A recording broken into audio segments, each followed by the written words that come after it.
John F. Gately. Let's get the microphone. Hey, I'm John F. Gately. You can call me Jack. Sometimes forgetting the microphone. Welcome to the show. Welcome to the show. Broadcasting to you from beautiful Plymouth, Massachusetts.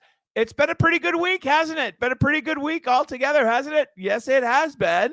Yes, it has been. I know that we're going to talk about immigration a lot today. We're also going to talk about unemployment insurance, Maura's budget, which is just cray-cray, an update from the Worcester Public Schools, an update from the Worcester Public Schools. That story just kind of exploded yesterday afternoon.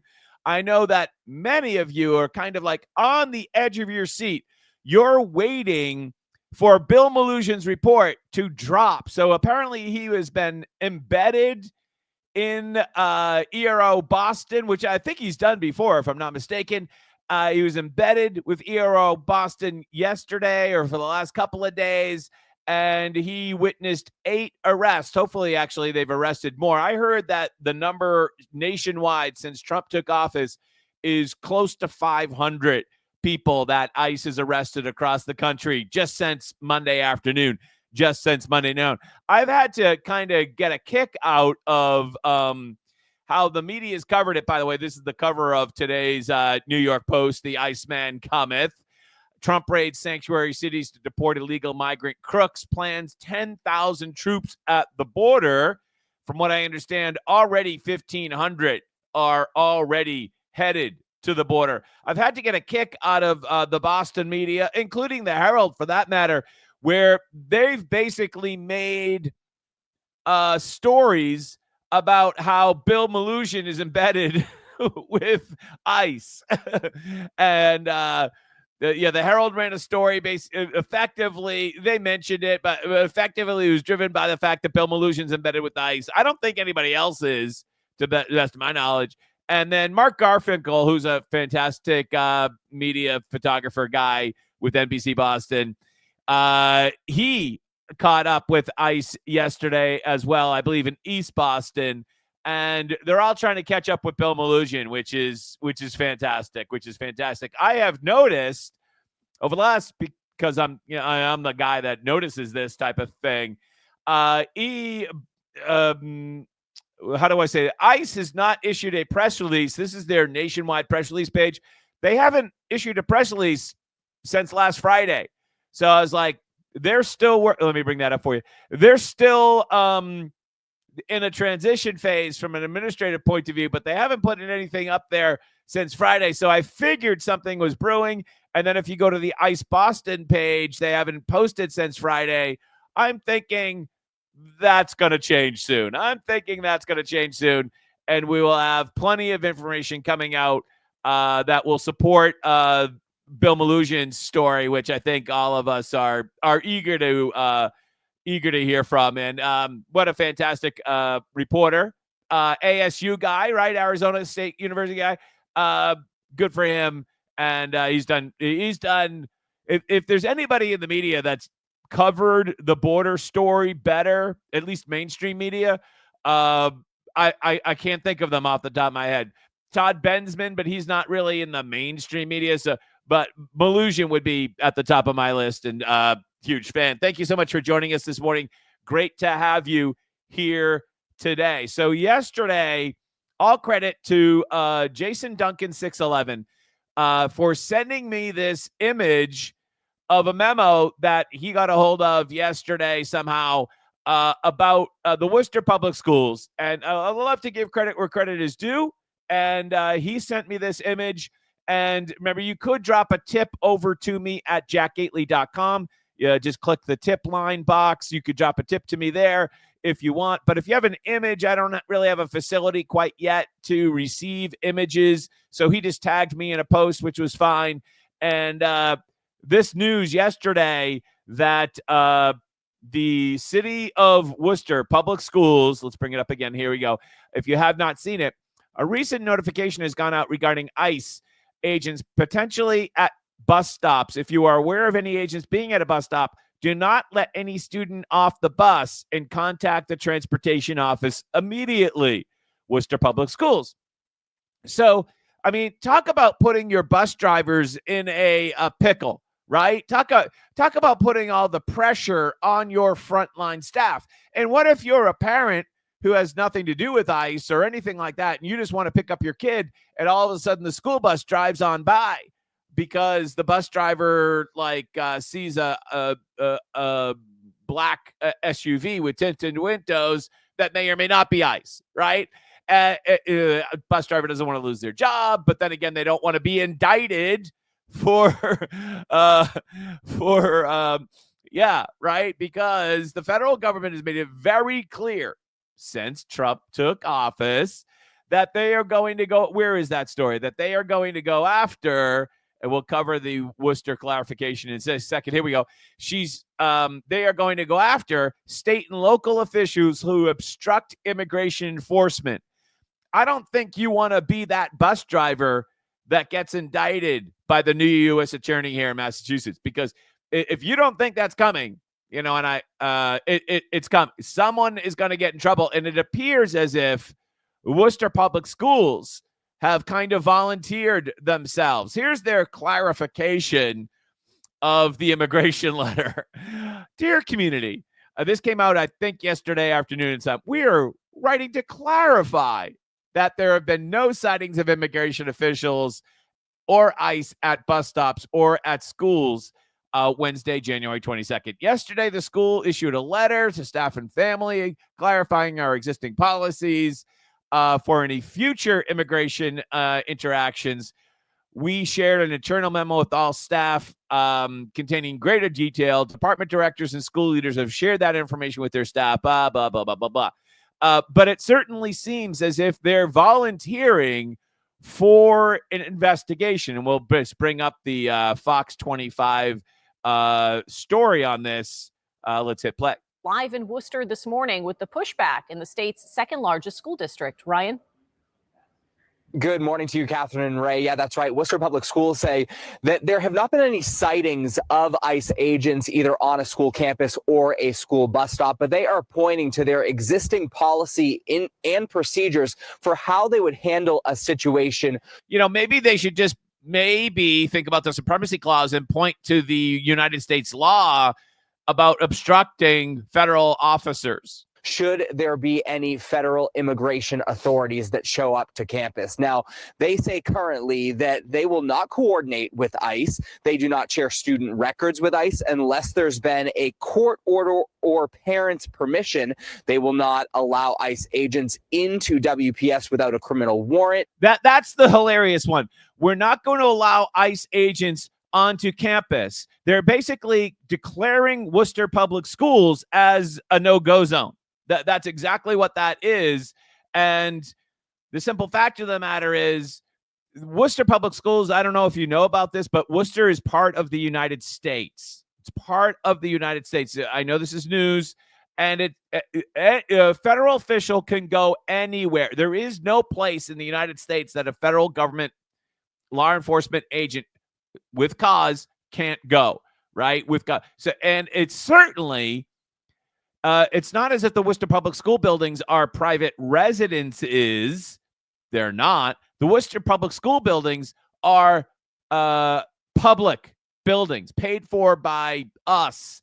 And so, yes, a government official, especially a law enforcement, can go there. They don't need permission from the Worcester School Department to go there. And if they think that there's somebody inside that building that they want, they can go there. They don't need the Worcester Public Schools permission. And that certainly seems as if they are volunteering to be indicted under the U.S. Code, which many of you have posted back to me, and which has been posted by Holman and many others. It's clear that the Justice Department is looking to make an example of somebody, and it seems like the Worcester Public Schools have volunteered. There is a huge difference. And, Governor Healey got a lot of press last night for saying that, hey, I'm not going to stand in their way. I'm not going to obstruct what the federal government wants to do. And this is the word game that they're playing. And I think, I don't have the clip right now, but I'm going to paraphrase what Logan from the Mass GOP said yesterday in the Fox 25 story. Forgive me, Logan, if I don't get this exactly right. But effectively, Logan said the governor's talking out of both ends of her mouth.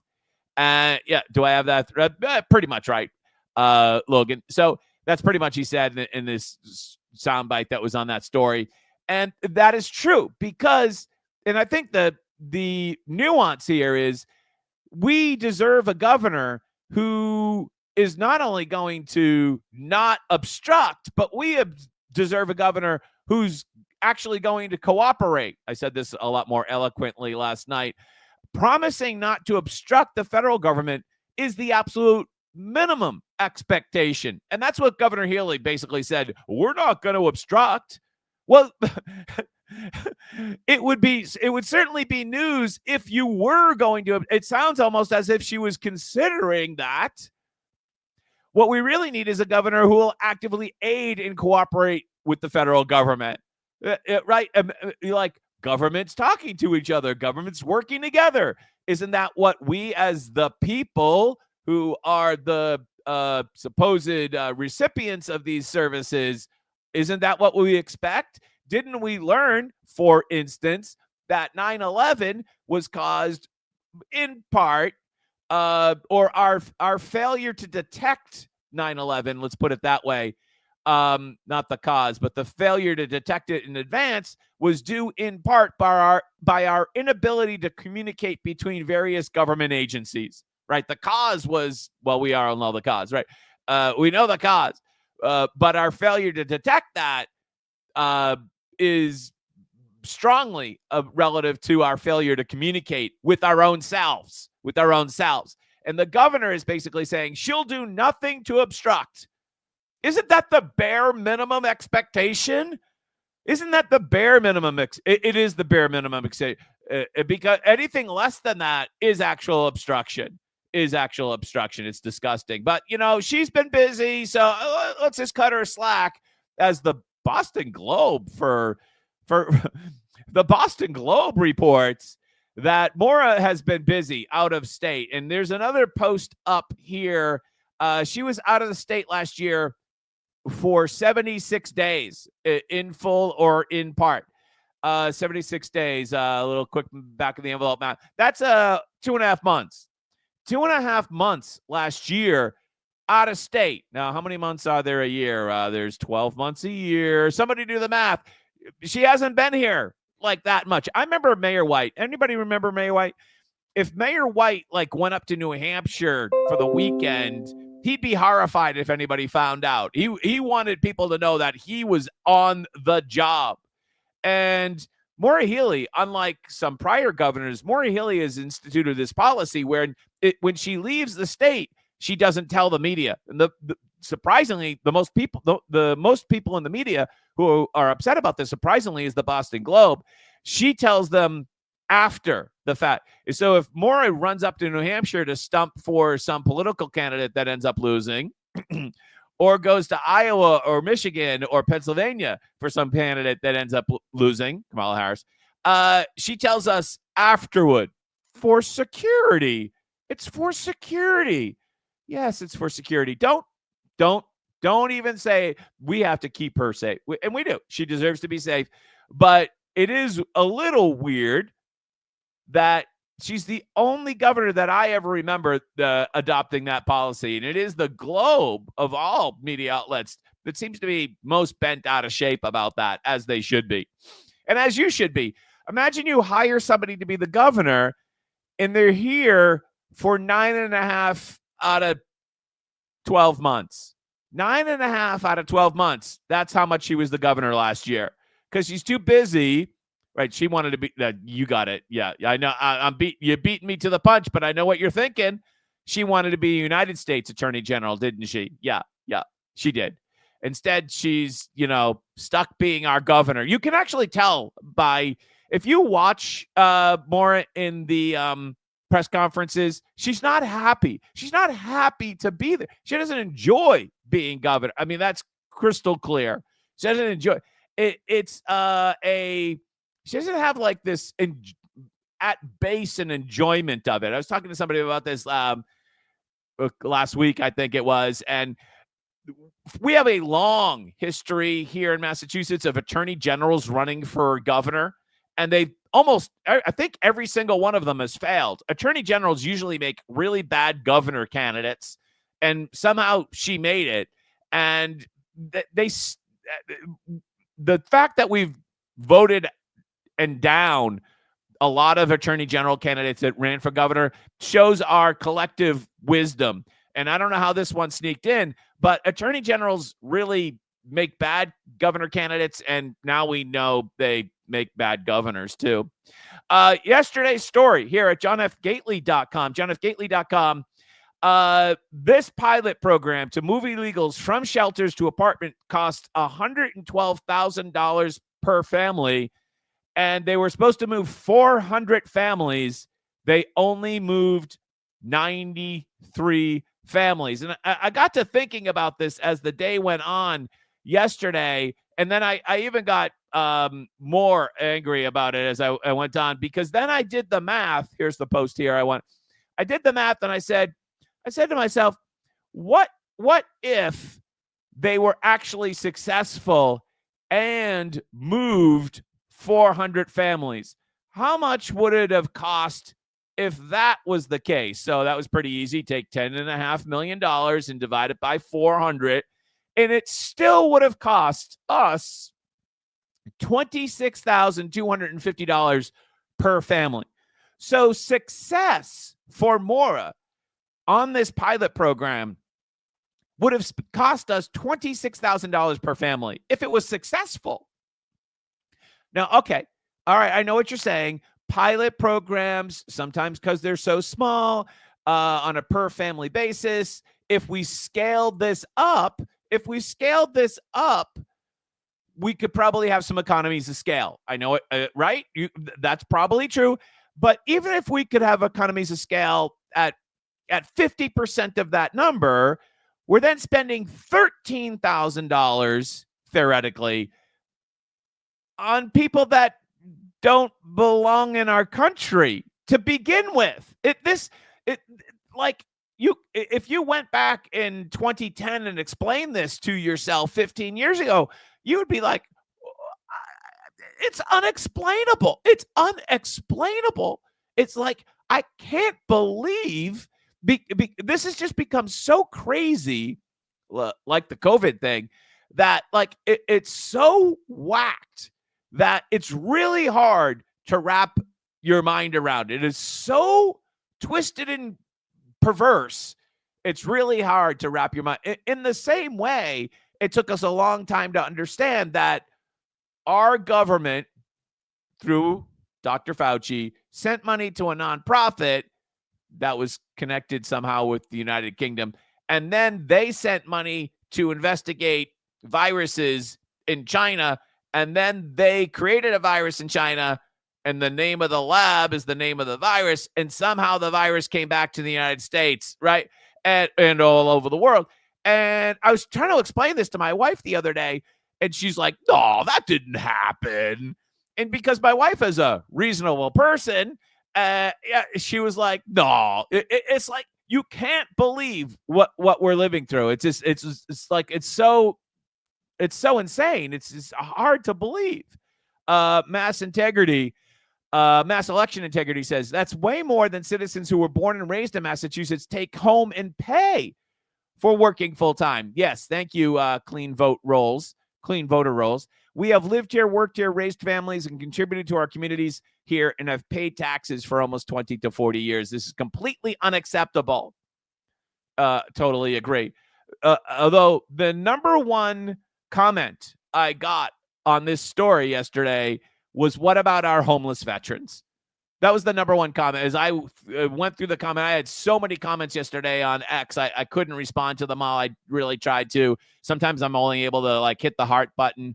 And a lot of them I missed. I mean, it was a busy day on the interwebs. And the number one comment that I perceived was, what about our homeless veterans in Massachusetts? And the last number that I heard is that here in Massachusetts, on any given night, there's approximately 500 homeless veterans in Massachusetts. And what about them, right? They already turned the old soldiers' home, which was going to be a surplus, into literally, you can't wrap your head around how evil this is. They turned the old soldiers' home, the old soldiers' home, I should say, in Chelsea, into a migrant shelter. Rather than house veterans, homeless veterans, they turned it into a migrant shelter, up in Chelsea, because they built a new old soldiers home next door, and then they had the old building, and instead of using it for veterans, they turned it into a migrant shelter. You can't make this up. It's disgusting. Yesterday we also reported, and when I put this up, I literally, I have to admit, I kind of missed this story at the end of December, but our unemployment rate has hit 4%, and it's increased for the seventh straight month in a row.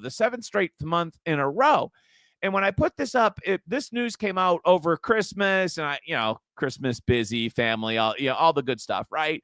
And I did a Google search. Did someone report this? And I didn't see any news of this story. So at first I wasn't going to write the story, because I thought, it's a couple of weeks old, and I'm sure other people had covered it. But when I did a Google search, I didn't see anybody cover it, nor did I hear Governor Healey mention it in her State of the State address.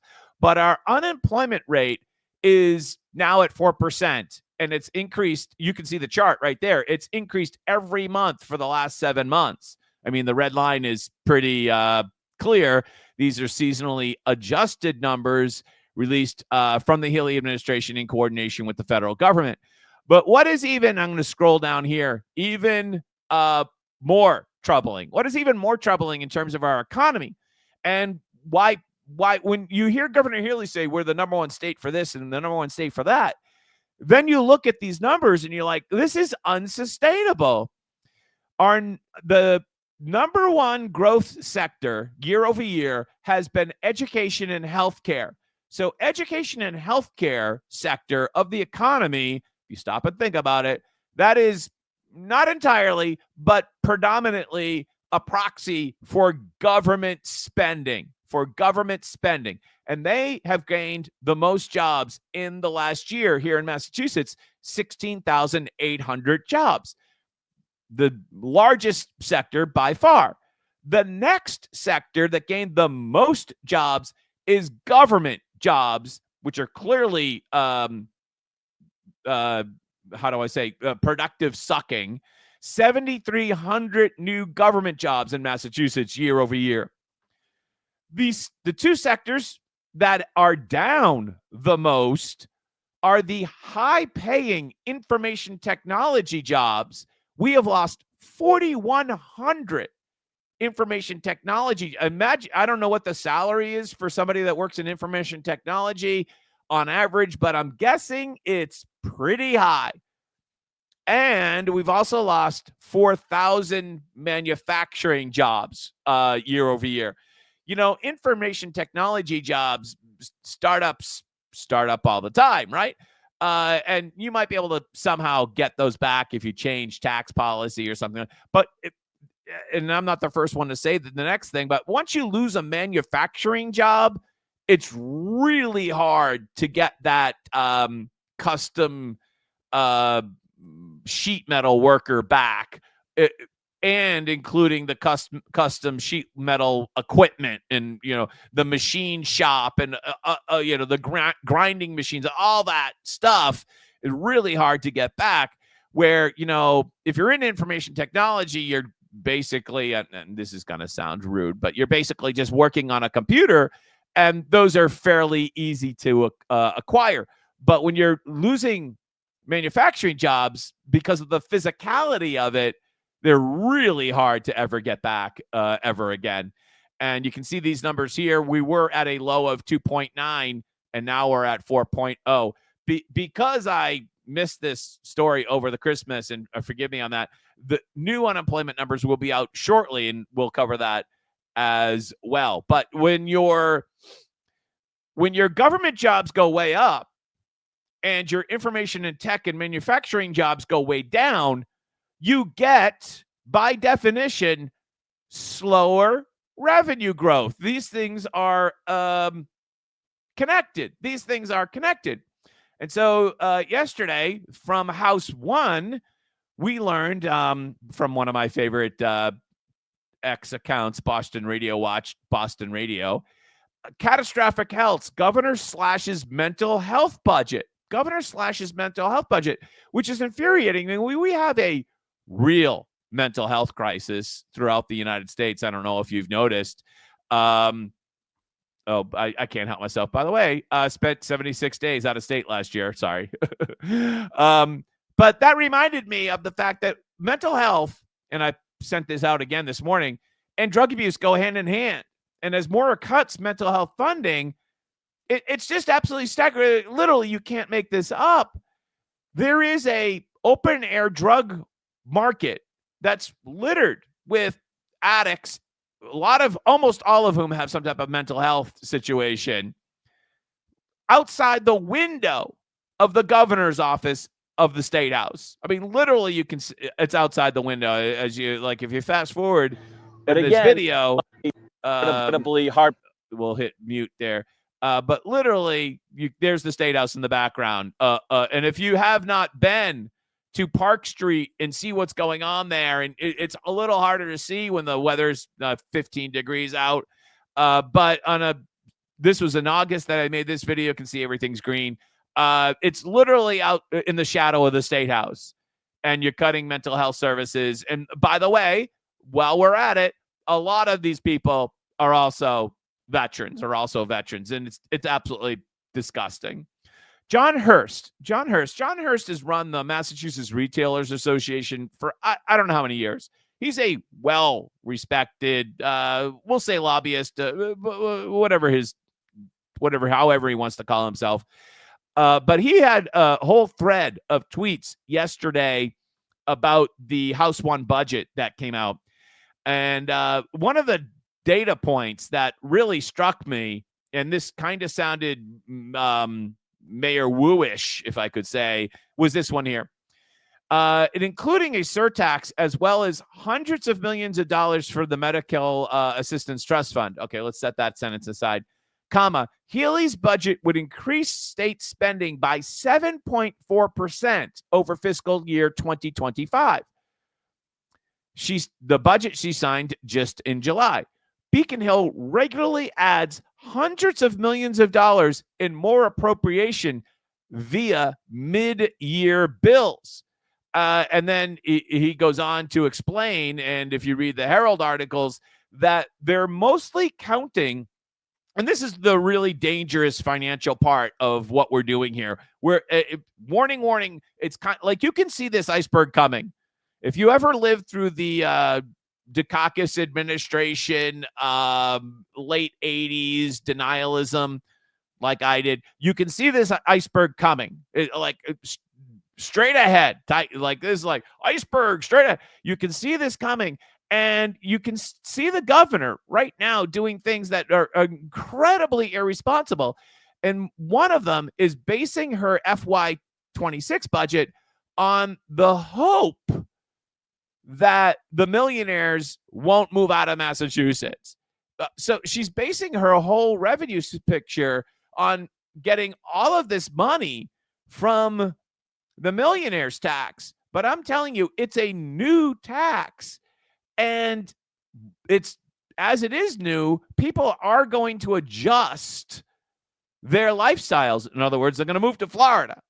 And when they move to Florida, no more tax revenue for you or for us. And when you start announcing programs that you're going to leverage the millionaire's tax to borrow billions of dollars to improve capital improvement projects like she did yesterday, and she's going to use it to balance basically the state budget, and instead of budgeting $1 billion for her hotels in FY26, she's only going to budget. This was just shocking. She wrote in a budget for $325 million for Healey Hotels in the next fiscal year, which starts July 1. Keep in mind, that was the same amount that she wrote last year in House One. But just a couple of weeks ago, she asked on that line item for an additional, how much, class? Bueller, anyone? An additional $425 million for a total of $750 million, which probably still won't be enough for this fiscal year. So how in FY25 are you spending at least $750 million, and then next fiscal year you're only going to spend $325 million on that one line item? Well, Jack, we're going to move everyone. We're going to resettle everyone. I just talked to you about the resettlement program. It ain't going well. It ain't going well. So we are setting ourselves up, and I think this is the point of John Hurst's thread here. We are setting ourselves up for fiscal disaster. Like, literally, you can see the iceberg coming. If you want to read more about that, I thought, no, I won't dive too deep into this, but I thought Mass Fiscal did a really good job in their blog post on the federal budget. Let's talk more about the economy. NFIB, Massachusetts, was on News Nation last night. News Nation, Chris Carluzzi, I think that's how you pronounce it. Forgive me, Chris, if I get your name wrong. He was on News Nation talking about the $2.5 billion that was stolen, misspent. He tries to explain it himself. And he's the expert on unemployment insurance. He would know how it was misappropriated. Not that he had nothing to do with it. That was Charlie Baker's administration, the expert manager. But here he is on News Nation trying to explain it, and he does a really good job because it cannot be explained. Understanding, how does something like this even happen? Yeah, we're not talking about an accounting error. We're not talking about a rounding error. We are talking about billions of dollars. Essentially, it was 2.5. I think the word is theft, Chris. I know you want to be nice. I'll say theft. I get it. You have to. I get it. I get it, Chris. I'm not giving you a hard time, but I'm pretty sure I'll say it. They stole it. Billion to start. And we really aren't clear as to how this happened. What we do know is that they were pulling the money from the wrong fund. They were pulling it from the federal fund rather than where it should have been coming from, the state fund. And the big problem is ultimately at the end of the day, it's going to be Massachusetts businesses that are responsible for paying this back over the next decade. They'll be paying. Thanks, Charlie. Thanks, Charlie Baker. By the way, this is not Maura Healey's fault. This did not happen on Maura Healey's watch. It happened on Charlie Baker's watch. Maura Healey is just cleaning up the mess, which is now going to cost us $2.1 billion over the next 10 years. $2.1 billion back. And why are they on the hook? Elaborate on that. Go deeper. What happens is, and it goes a little deeper than that, just the $2.1 billion. Going back to the pandemic, Massachusetts, we shut down pretty hard in this state, which had a lot of restrictions put in place. There was messaging telling people not to go out. Some businesses didn't open for a year after the pandemic started. So all these go back to COVID-related layoffs.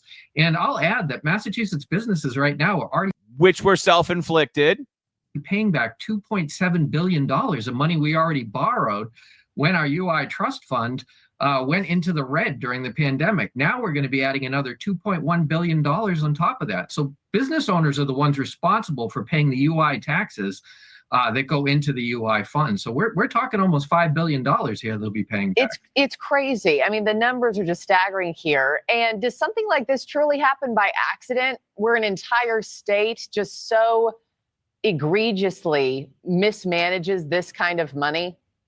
That's the real question. I mean, did they know they were pulling the money out of the wrong account? Or was it something where they thought they were following federal guidelines and just mistaken in the end? But I think what's clear is that Massachusetts has a pretty broken UI system to start with. Going into the pandemic. And I think that's the point, is our unemployment insurance system is absolutely completely broken. Thank you, Chris Carluzzi from NFIB. Excellent interview.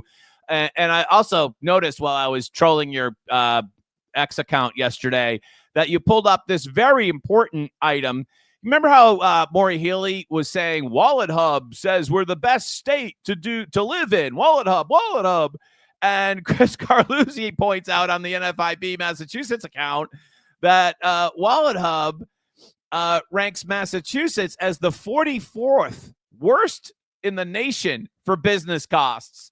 For UI taxes, labor mandates, healthcare expenses, taxes, and energy all contribute to the high cost of doing business in Massachusetts. So, if it's legit for Maura Healey to say that we're the number one state to live in, according to Wallet Hub, isn't it also legit for NFIB Massachusetts to say, yeah, but we're the 44th competitive state for starting a business, according to Wallet Hub, right?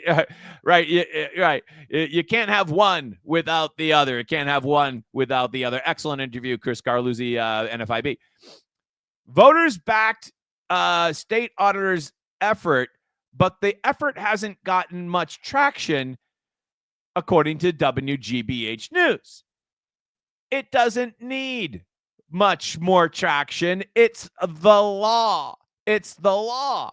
And when the WGBH writes a headline like this, state auditor worries of conspiracy to block her mandate to review legislature, let me just say, it is not a worry about a conspiracy.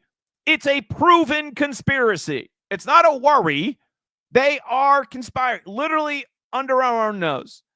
It's not like, oh, there could be a conspiracy. No, there's a conspiracy. Trying to keep it clean. As more and more people watch the show, I'm trying to not drop the F-bomb. But you know what I'm thinking. There is a conspiracy. By the way, and thank you so much for joining me today. Good to have you. There literally is a conspiracy to avoid the audit that 72% of us voted for. That 72% of us voted for.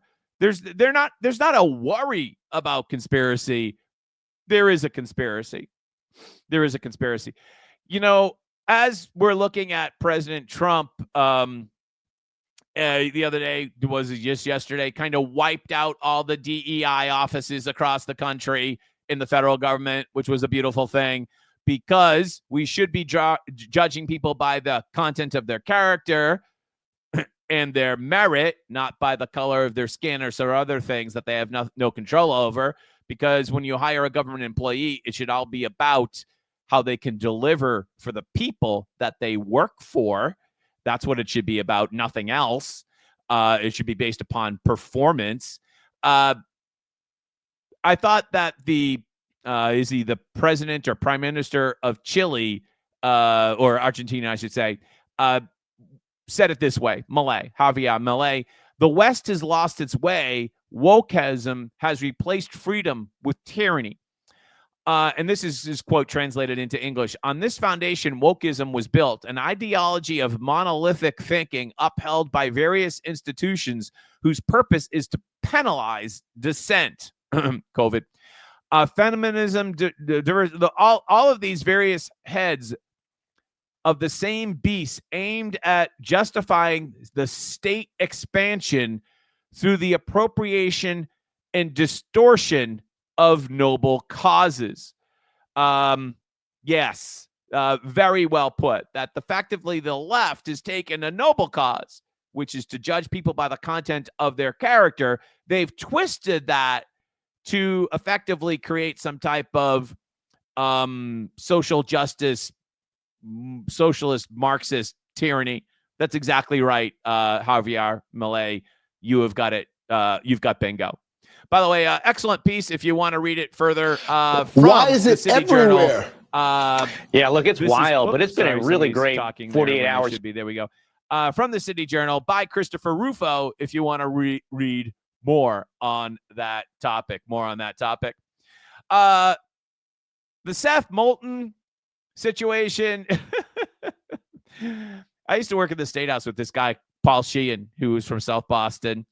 And he was kind of a classic Democrat. And one time he told me liberals eat their young, right? And God, it's so true. And it's just so glorious to watch. Here are some of your farthest left people on X. Jonathan Cohn Seth Bolton just hates trans people. And then I don't know who Roberts Jimison is, but yeah, Matthew Hellman. It's for those keeping track. In the late 20, Moulton sought to kneecap Pelosi. He mounted a delusional presidential campaign. He faced ethics complaints, blah, blah, blah. And now he's embracing Trump-style transphobia. It's just so gorgeous to see the left destroy Seth Moulton. I'm begging for them to primary him only for the entertainment value that it will provide for us. I'm sure in the end, whether Moulton wins or some even crazier lefty wins, it's not right. Or maybe a Republican. Maybe the district will come to its senses. That would be nice. But the primary is going to be absolutely glorious. I'm here for it. What does that mean? Where the guy is on the sidelines of the soccer game and he pulls up the lawn chair. And it's like I'm sitting. Can't wait for the primary. God no, I can't wait for this. It's gonna be awesome. Thank you. Oh, we have comments today. Oh, we did have comments. Look at that. Let's bring up some comments. Angry Survivor said it speaks volumes that a woman thanks ICE agents yesterday. Yes, that did happen. And Jelly, sorry, I didn't see your comments, folks. They are practically inviting ICE into their schools. Parents should be outraged. Yeah, imagine if it was your kid and the school bus drove by, right? And you were trying to get it. Exactly.